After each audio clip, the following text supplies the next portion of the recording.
Hello friends, good evening. আজকে আমি ready হয়ে নিয়েছি কারণ আমরা এখন যাব মেলা। আমাদের এখানে প্রত্যেক বছরই কালী পুজোতে মেলা হয়, তো প্রত্যেক বছরই যাই, তাই এবছরও সেখানেই যাব। আর মেলা ঘুরতে বেশ ভালোই লাগে। আর আমার মেয়েকে দেখো রেডি করিয়ে দিয়েছি, ও এখন ঠাম্মির কোলে আছে, যাবে বলে খুব উৎসাহ। আর ওকে কেমন লাগছে জানিও, কারণ আজকে ও সব কিছু ম্যাচিং পরেছে। মেলাটা আমাদের বাড়ির থেকে খুব বেশি দূরে নয়, তো আমরা চলেও এসেছি। আর এখন গাড়ি পার্কিংয়ে রেখে মেলার কাছে ঢুকে গেছি। আর দেখো আজকে কী পরিমাণ মেলাতে ভিড় হয়েছে, চারিদিকে শুধু লোক আর লোক। তো আমরা প্রথমেই যাব মায়ের কাছে দর্শন করতে, মায়ের। আর এখানের মা কালীর মূর্তিটা ওই 30 ফুট 35 ফুটের মতো হয়, তো তোমাদের দেখাচ্ছি। আর দেখো এখানে না ছেলে মেয়ে আলাদাভাবে ঢুকতে হয়, একদিকে মেয়েরা একদিকে ছেলেরা। তো আমার হাজব্যান্ডকে খুঁজে পাওয়াটাই আমার মুশকিল হয়ে যায়।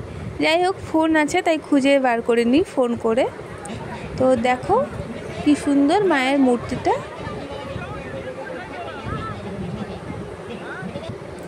সামনে থেকে দেখো কি সুন্দর আর কত লম্বা।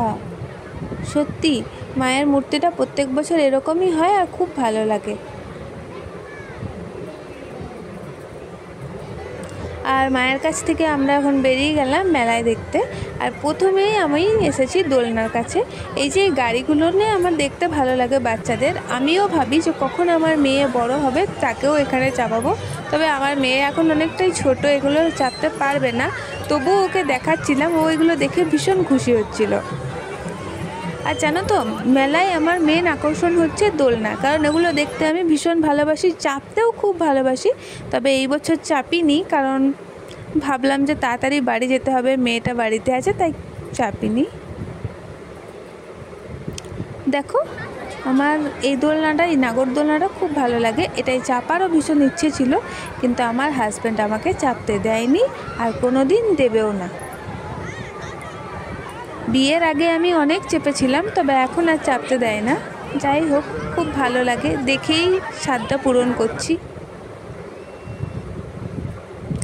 আর মেয়েকে আমি এখন রেখে চলে এসেছি বাড়িতে। এখন আমি নিজের জন্য কিছু কেনাকাটা করছি। আর দেখো এই আংটিগুলো আমার ভীষণ ভালো লাগছিল, কিন্তু জানি না কেন আমার হাতে এগুলো ভালো লাগছিল না, তাই কিনিনি। আর সাথে কিছু কানের দুল আর এসব দেখছিলাম। আর মেলা এসে আমরা মেয়েরা কিছু কিনবো না এমনটা হতেই পারে না, কারণ আমার বাড়িতে প্রচুর কানের দুল অনেক কিছু আছে, কিন্তু জানো তো আমি ওই একটাই কানের দুল পরে থাকি, চেঞ্জও করি না, কিন্তু কিনি প্রচুর। যাই হোক, আজকেও কিনেছি মোটামুটি টুকটাক অনেক কিছুই, কিন্তু এগুলো দেখতে খুব সুন্দর লাগছিল। কিনি কি না কিনি, দেখতে হবে সবেই, এটাই হচ্ছে মেলার মেন উদ্দেশ্য। আর এখানে এই যে চুড়িগুলো ছিল, এগুলো খুব সুন্দর লাগছিল, আমি নিয়েওছি, তো এগুলোই আরেকবার দেখছিলাম। আর এই যে এখানে কড়াই টড়াই ছিল, এগুলো একবার দেখে নিচ্ছিলাম। দেখো এখানে মোটামুটি অনেক কিছুই বিক্রি করে এই মেলাতে। আর তারপরেই প্রচণ্ড খিদে পেয়েছিল, খেয়ে নিলাম মোগলাই, আমি আর আমার হাজব্যান্ড দুজনই। আর এটা খেয়ে সোজা বাড়ির উদ্দেশ্যে চলে গেলাম, কারণ আমি বললামই তো আমার মেয়েটাকে বাড়িতে রেখে এসেছি কান্নাকাটি করে, তাই।